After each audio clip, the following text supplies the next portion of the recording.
Ya Tuhan, Bapak kami yang Maha Pengasih, Maha Penyayang,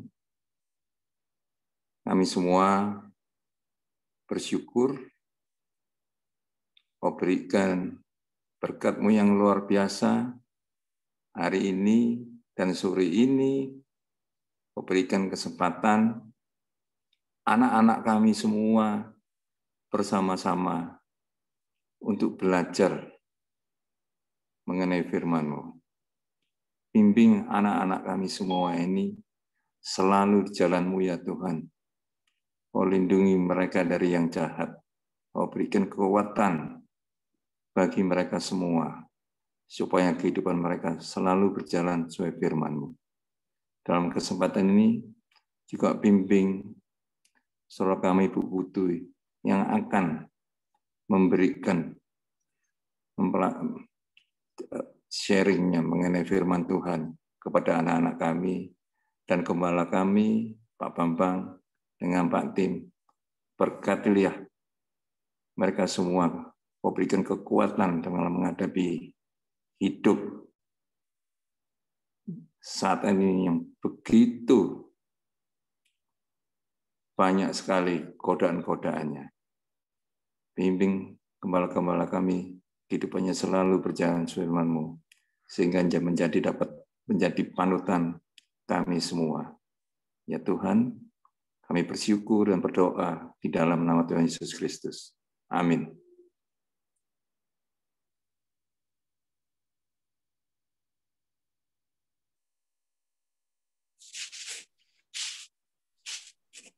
Ya, terima kasih atas kesempatan yang diberikan pada saya. Baru pertama kali ini ya, saya muncul dan saya mencoba untuk membawakan sesuatu untuk anak muda. Topik ini, saya mendapatkan topik ini ya, enggak gampang. Minggu-minggu terakhir aja baru saya dapatkan ya. Saya pernah tanya ke Paula, ke Pak Tim, apa ya enaknya bicara apa soal anak muda ini. Saya enggak kepikir apa, tema apa. Akhirnya saya tanya sama anak-anak saya, tema apa ya yang perlu, yang bisa tak bawakan untuk anak-anak muda ini. Ya mereka bilang ya, coba yang gaul apa, yang sekarang lagi ngetren apa. Saya tanya Felis, apa ya Felis ya? Coba bantu cari dong. Yang muda gitu, yang gaul. Karena saya juga merasa belum terlalu tua ya. Nah, makanya ini judul yang bisa saya ambil pada malam hari ini ya. Yang muda dan yang gaul di mata Tuhan. Saya dibantu sama Evan untuk share screen-nya ya. Coba Van, next Van. Nah, bagaimana sih anak muda yang sekarang ini di mata kita mungkin di sini juga ada kita yang orang-orang tua ya, nggak tua ya Pak Bambang ya, belum tua ya Pak Sarif ya, kata Pak Sarif juga yang tua tapi berjiwa muda ya. Ini apa yang dari kacamata kita, apa yang kita lihat dari generasi yang sekarang ini soal anak muda. Mungkin kita lihat anak muda yang sekarang ini kalau ngomong tuh ceplas-ceplos ya, nggak punya tata krama. Ya, terus next Van. Anak muda tuh nggak mau dengar nasihat orang tua. Apa kalau ngomong tuh bojap, ya bojap. Anak muda tuh cuek. Next. Anak muda tuh cenderung konsumtif. Seneng kalau sekarang tuh seneng ngafe, mungkin juga merokok. Mungkin di tempat kita nggak ada ya. Apalagi narkoba, dunia malam, itu dunianya anak muda. Next. Anak muda milenial yang lebih suka bergaul di dunia medsos daripada dunia nyata. Nah, ini memang anak muda zaman now. Anak muda, betul-betul anak muda yang milenial. Karena memang zaman ini adalah zaman milenial. Medsos itu nggak bisa enggak dunia kita sekarang ini. Mungkin nggak cuma anak muda, tok kita aja yang sekarang ini ya tergantung di medsos ini, ya karena sumber berita sekarang semua dari medsos. Next. Ingin segala sesuatu lebih cepat, langsung terjadi, nggak sabaran. Nah, itulah kebanyakan anak muda seperti itu karena memang dunia dunia yang serba cepat sekarang ini ya, mau nggak mau itu anak-anak muda ini cenderung lebih ingin sesuatu yang instan jadinya ya. Nah, hal-hal semacam ini itu keluhan-keluhan ini itu ditemukan enggak cuma di zaman sekarang ya, enggak cuma di zaman sekarang. Zaman saya dulu ya, zamannya Pak Sarif, zaman mama papanya kita, oma opa kita juga sama keluhannya. Oh, anak muda itu gini, anak muda itu sekarang itu gini, enggak mau dengar nasihat orang tua. Angel diomongi. Nah, masih banyak stereotip negatif lain seperti anak muda itu cenderung ini bergaul di dunia malam apa-apa dan segala macam ya. Itu memang tidak hanya ditemui pada anak muda zaman sekarang saja, tapi dari zaman dulu bad lifestyle ini sudah terjadi. Bahkan sejak zaman perjanjian lama, banyak orang tuh senang pesta, ya, bahkan melakukan seks bebas. Nah, mereka tuh melaraskan pola hidupnya sesuai dengan tren yang berlaku pada saat itu agar apa? Supaya kelihatan lebih gaul gitu loh ya. Mendapat pengakuan dari lingkungannya, lebih populer di antara teman-teman sebaya, atau juga karena kepuasan pribadi. Nah, di era modern, tekanan iklim usaha global serta kurangnya komunikasi antara orang tua, perhatian di dalam keluarga, itu menjadi akar gaya hidup seperti ini. Orang muda Kristen, ya anak-anak muda Kristen, perlu bijak untuk menata hidupnya agar tidak terpengaruh dampak buruk lifestyle kekinian. Nah, jadi bagaimana cara menjadi anak muda Kristen yang gaul di mata Tuhan? Siapa sih sosok anak muda di dalam Alkitab? Ya, siapa? Coba. Ada kan tokoh-tokoh Alkitab yang kalian bisa kalian jadikan inspirasi? Siapa? Coba. Yosua, Bu. Nggak tahu muda apa enggak sih. Yosua, ya Yosua pada waktu itu masih muda ya. Zamannya Musa ya. Dia ada generasi muda. Siapa lagi? Yusuf, ya. Saya sangat terinspirasi sama Yusuf ya. Daniel. Nah, itu anak-anak muda yang sangat inspiratif buat kita, yang bisa menjadi contoh di dalam Alkitab ya. Yusuf itu dari kecil dia sudah mendapatkan tekanan-tekanan dari kakak-kakaknya ya. Tapi toh dia bisa menjadi baik dan bahkan lebih baik dari kakak-kakaknya. Nah, itulah Yusuf ya. Daniel itu juga hidupnya tidak bercela. Daniel itu sangat bijaksana dan berpengetahuan luas serta punya kompetensi untuk bekerja di istana raja seperti Yusuf ya. Inilah yang membuat Daniel, Yusuf itu dikasih oleh Tuhan dan juga oleh manusia tentunya. Oke, sekarang ada prinsip-prinsip apa yang harus menjadi pedoman hidup kita sebagai anak muda? Next, screen-nya Evan. Nah ini, prinsip gaya hidup sebagai anak muda. Kita nih anak muda juga harus punya prinsip ya. Harus punya pegangan dalam hidup kita. Yang pertama, popularitas karena kualitas.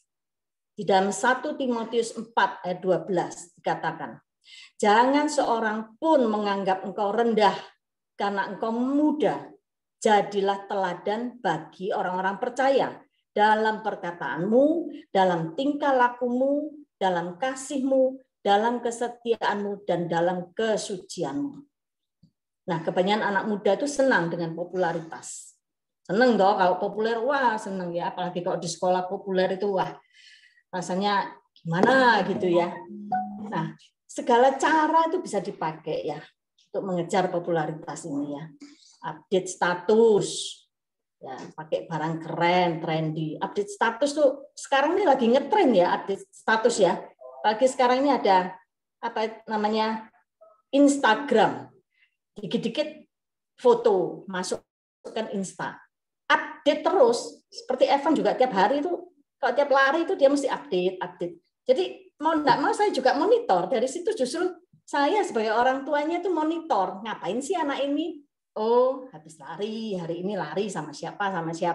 Justru dari situ saya bisa monitor kegiatannya si Evan ini. Ya baguslah karena dia senang lari ya. Untungnya dia hobinya itu lari, olahraga, dan juga kalau clubbing dia nggak suka. Nah, makan, dia suka makan. Kalau makan tuh mesti apa-apa difoto, masuk Insta. Lagi ngulek sambel, ya difoto, masuk Insta. Nah, itulah. Ya itulah popularitas zaman sekarang ya. Nah, terus yang kedua, popularitas sejati didapat karena tindakan dan karakter yang baik. Popularitas sejati bersinar karena tindakan dan karakter yang baik. Kalau kepingin punya kualitas hidup yang jadi sorotan Tuhan ya terutama ya, maka kita harus giat berbuat baik, bertutur kata yang sopan, ya, senang membantu orang lain yang membutuhkan, berani mengakui kesalahan jika berbuat salah, bukannya malah mau menangnya sendiri atau ngeyel. Anak muda zaman sekarang ini kan banyak ngeyelnya juga, banyak ngeyelnya ya. Kadang mereka itu saya sebagai orang tua juga merasa anak muda ini karena mungkin dunia gadget ini begitu terbuka ya, dunia maya ini begitu terbuka, lebih gampang cari masalah solusi itu carinya gampang di Mbak Google itu. Jadi seakan-akan anak muda ini merasa lebih tahu. Ya memang mereka lebih cepat tahu sekarang ini, lebih gampang cari jawaban itu lebih gampang. Nah, itulah kadang nggak kuat sama ngeyelnya. Ya. Raja ngeyel ya anak muda itu. Maaf ya yang muda-muda ya. Tapi ya begitulah yang saya rasakan. Oke, next Evan. Yang kedua, konsumtif akan firman Tuhan. Nah, dengan apakah seorang muda mempertahankan kelakuannya bersih dengan menjaganya sesuai dengan firman-Mu? Nah, ini yang terdapat di dalam kitab Mazmur 119 ayat yang ke-9 ya. Nah, gaya hidup konsumtif itu identik dengan apa? Suka belanja, suka makan-makan di luar, bergaul bebas. Kalau cuma suka belanja, suka makan-makan, ya maklumlah. Sekarang ini kan banyak kafe ya. Banyak kafe-kafe itu gampang cari makan tuh gampang. Clubbing tuh gampang, tapi jangan sampai kebablasan, ya. Nah, kemudian gaya hidup Kristen, pemuda Kristen itu harus sepadan dengan firman Tuhan, harus sesuai, dan pengetahuan akan firman itu menjadi pedoman dan standar hidup kita. Bagaimanapun juga ya anak-anak muda Kristen. Kita ini harus bersyukur ya di gereja kita ini sekarang ada program balap. Saya lihat banyak juga anak muda yang ngikutin ya. Jadi nggak hanya kita yang tua-tua saja ya, yang muda-muda juga rajin membaca. Nah itu puji Tuhan. Dari situlah tertanam ya dengan takut akan Tuhan, baca firman itu adalah pedoman, standar hidup yang utama. Yang utama dan yang terutama di dalam hidup kita. Nggak cuma untuk yang tua-tua atau yang muda, dari muda itu jauh lebih baik kalau sudah menjadikan firman Tuhan itu sebagai pedoman hidup. Ya, takut akan Tuhan, itulah permulaan hidupnya. Nah, next, yang ketiga, katakan tidak pada pergaulan bebas. Dalam 1 Yohanes 2 ayat 16 dikatakan, sebab semua yang ada di dalam dunia, yaitu keinginan daging dan keinginan mata, serta keangkuhan hidup, bukanlah berasal dari Bapa, melainkan dari dunia. Banyak sekali godaan-godaan di dunia ini, ya, terutama pergaulan bebas. Obatan, ya, narkoba, itu sangat-sangat menakutkan. Saya sebagai orang tua juga terus-terusan berdoa, ya, jangan sampai anak-anak saya itu terjerumus dalam narkoba, pergaulan bebas. Nah, itu yang paling ditakutkan karena itu daya tariknya waduh luar biasa, ya. Tapi puji Tuhan anak-anak saya itu tidak pernah merokok aja enggak suka. Puji Tuhan papanya dulu perokok berat. Om Haryono tuh perokok berat. Pokoknya sudah dari pagi sampai malam sudah kayak kereta api. Tapi puji Tuhan sejak lahirnya Kerin itu dia bisa stop. Dan stopnya itu enggak pelan-pelan, stop dikurangin, terus stop enggak. Jegrek, mandek, jegrek. Kok bisa? Saya sendiri ya heran. Ya karena dia bilang kok bisa? Saya tanya kenapa kok kamu bisa lepas dari rokok? Karena sesek. Dia bilang sesek. Jadi enggak enak. Tiap kali sesek itu rasanya waduh, enggak enak wis. Pokoknya aku memutuskan padahal saya enggak ya saya tidak menyuruh dia untuk berhenti. Itu kalau enggak kesadaran dia sendiri enggak bisa. Mulut ini sampai muntuk ngomong, ya enggak bisa. Pokoknya saya kalau dulu tuh ya, dia kerja, masuk kantor, di lapangan, apalagi di lapangan, saya kan kerjanya sablon. Itu sudah, bikin contoh sablon, itu sambil ngerokok. Bayangkan, sablon itu kan thinner ya, toluen. Itu kesamber rokok itu api itu apa enggak nyala? Obong gitu. Saya bilang jangan ngerokok, nggak bisa enggak. Dia bilang ngerokok itu inspiratif, gitu. Menginspirasi. Mosok iya atau kayak gitu tuh ngerokok. Aduh, pokoknya susah. Nah itu kalau enggak dari dia sendiri, enggak bisa. Akhirnya dia mandek, berhenti. Itu pun berhentinya itu berhenti total. Puji Tuhan kok bisa ya. Mungkin Roh Kudus menolong dia ya, melalui seseknya itu mungkin ya. Nah, dan dia juga tidak terganggu lagi, tidak pernah terganggu dengan teman-temannya. Teman-teman yang ngerokok kan banyak tuh teman-teman yang ngerokok apa, dan dia enggak ikut-ikutan lagi. Ya enggak, ya sudah mandek jegrek. Nah, puji Tuhan, dia bisa seperti itu. Nah, itulah. Tapi enggak gampang memang ya, enggak gampang. Tapi kalau kita ada kemauan keras dan pertolongan dari Tuhan, pertolongan dari Roh Kudus, pasti bisa. Ya, demikian juga untuk anak-anak muda. Sekarang ya saya pesan hati-hati. Dunia medsos pun itu sangat-sangat jahat ya. Kita harus bisa memilah-milah mana yang baik, mana yang jelek. Nah, dengan Tuhan sebagai pusat hidup kita ini harus dapat menjaga diri dari nafsu dunia. Ya, kita sadar ya pergaulan bebas itu akan merusak diri kita dan merusak masa depan kita. Nah, kita harus menjaga kekudusan hidup kita ini. Bagaimana kita bergaul di mata Tuhan, berkenan atau tidak, hidup di dalam kemurnian. Oke, next Evan. Nah, bagaimana implementasinya ya dalam kehidupan kita sehari-hari?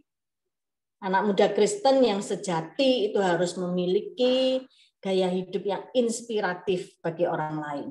Ya, kita ini harus bisa menjadi contoh bagi teman-teman kita, bagi saudara kita, ya, bagi adik-adik kita, ya, bagi untuk orang-orang di sekitar kita lah, bagaimana kita ini bisa menjadi contoh, bisa menjadi berkat buat orang-orang di sekitar kita. Nah, meskipun masih muda pun kita harus bisa menjadi contoh, harus bisa menginspirasi. Banyak kan anak-anak muda sekarang yang bisa menjadi inspirasi ya. Banyak, saya rasa banyak ya. Termasuk itu salah satunya anaknya Pak Marojahan itu ya. Waduh, luar biasa sekali ya. Nah, yang kedua bukan berarti tidak boleh bergaul atau berpenampilan sesuai tren, ya enggak apa-apa lah. Misalkan aja apa ya, berpenampilan sesuai yang tren ini, apa ya? Apa Paula?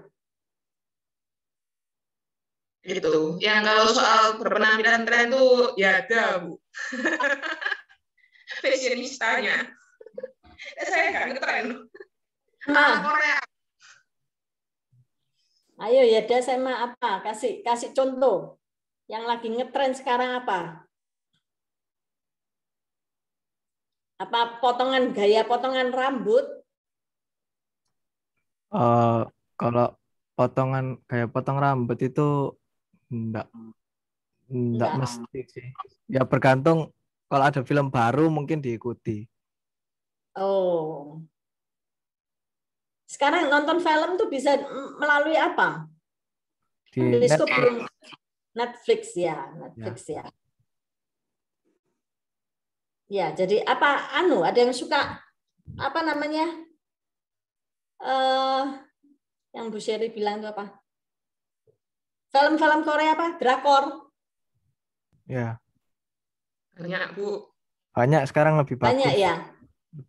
Ya, sudah sudah 11-12 sama Hollywood.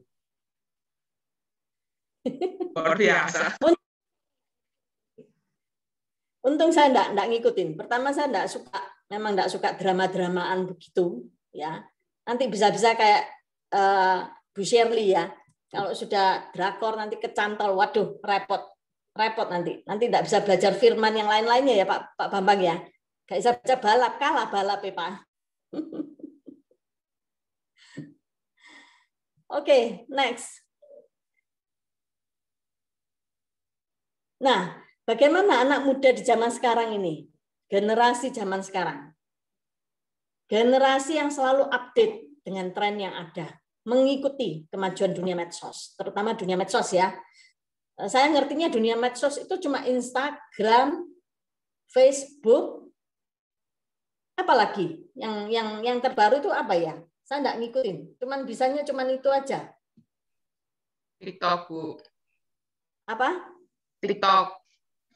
Oh, TikTok. Bala kamu ya TikTok kan toh, Paula? Enggak. Tapi orang-orang kan banyak ngasih info lewat TikTok. Biasanya TikTok itu yang aneh-aneh itu videonya. Ya, kalau TikTok saya cuma suka ngikutin. Di IG itu kan banyak ya. Nah, tapi enggak bisa lah TikTok kan kayak gitu, enggak. Mungkin perlu dicoba mungkin ya. Nah, yang kedua, coba ya. Perlu mengikuti kemajuan dunia medsos ini perlu ya, supaya kita ini yang setengah baya, yang paruh baya ini juga bisa ngikutin anak muda. Harusnya itu begitu. Ya, jadi kita tidak terlalu ketinggalan lah dengan anak-anak muda sekarang ini.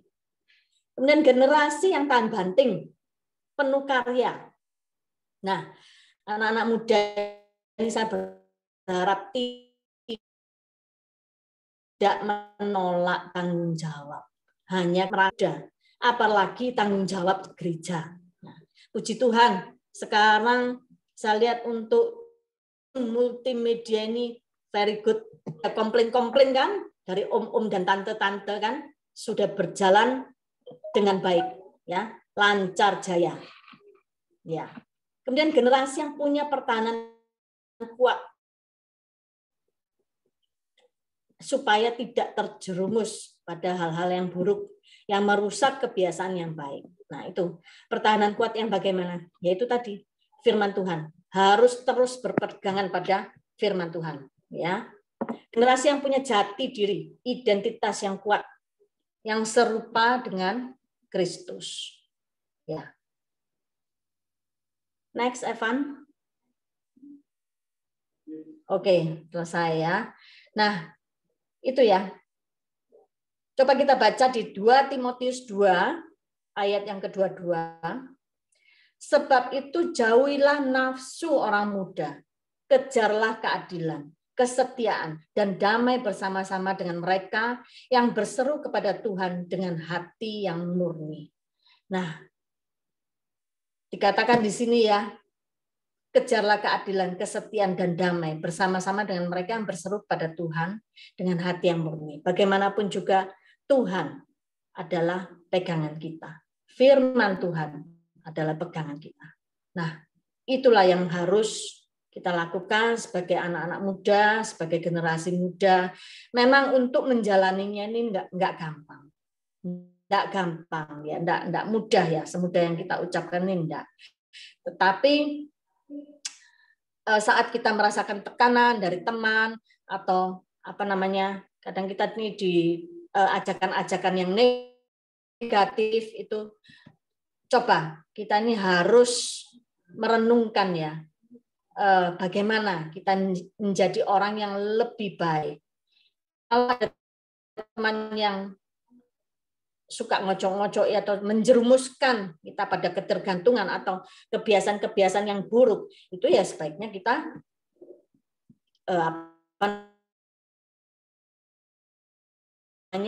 ya enggak bergaul dengan mereka ya. Kita ini punya komunitas gereja ini ya, di GBI Geraha ini komunitasnya sudah luar biasa ya kalau saya bilang ya.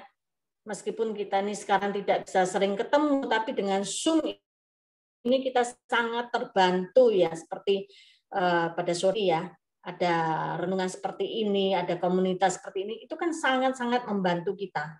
Ya, kelompok-kelompok kecil ini sangat menguatkan kita untuk terus kita ini diingatkan ya, dengan sharing ini kita diingatkan bagaimana kita terus fokus pada firman Tuhan. Nah, kita perlu cari orang-orang yang bisa kita percaya, komunitas rohani yang terdekat ya. Orang tua itu kita justru dengan kondisi pandemi saat ini, kita ini dengan keluarga itu lebih dekat seharusnya ya, lebih intens kan. Ya, seperti saya nih tiap hari ini sehari 3 kali pada waktu makan pagi, makan siang, makan malam itu kumpul wajib. Kalau untuk keluarga saya meja makan itu adalah tempat berkumpul ya, tempat komunikasi itu ya di meja makan. Itu komunikasi yang enak. Ngeyel-ngeyel lagi di meja makan. Kalau sudah selesai ya sudah, masukkan sendiri sudah. Nah, tapi waktunya pagi, siang, malam itu wajib kumpul, tukar pendapat ya, mendengarkan apa sih, ada keluhan apa, ada masalah apa. Itu perlu sekali. Ya, itulah yang bisa saya sampaikan pada sore hari ini. Ya, semoga apa yang saya sampaikan ini bisa membuat kalian ini lebih apa ya? Menginspirasi. Oke, terima kasih. Saya kembalikan pada hostnya. Kami berterima kasih untuk segala pertolongan dan kemurahan Tuhan yang Tuhan berikan pada kami, anak-anak mudamu pada sore hari ini. Kami sudah berkumpul bersama-sama dalam waktu yang singkat. Kami boleh memuji Tuhan, kami boleh berdoa kepada Tuhan, dan kami boleh mendengarkan renungan firman Tuhan yang terus menolong kami untuk menuntun arah pikiran kami, bagaimana kami menjalani kehidupan kami, dan tetap berada di dalam naungan pertolongan Tuhan, dituntun dalam terang kebenaran firman Tuhan, supaya kehidupan kami tidak lepas dari tangan Tuhan.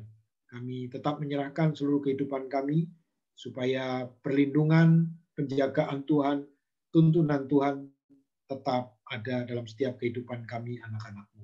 Terima kasih Engkau memberkati Ibu Putu yang sudah menjadi saluran berkat pada sore hari ini. Kiranya juga Tuhan berkati dalam kehidupan, keluarga, pekerjaan, pelayanan apapun yang menjadi tanggung jawab dan semua apa yang dikerjakan, kiranya Tuhan memberkati.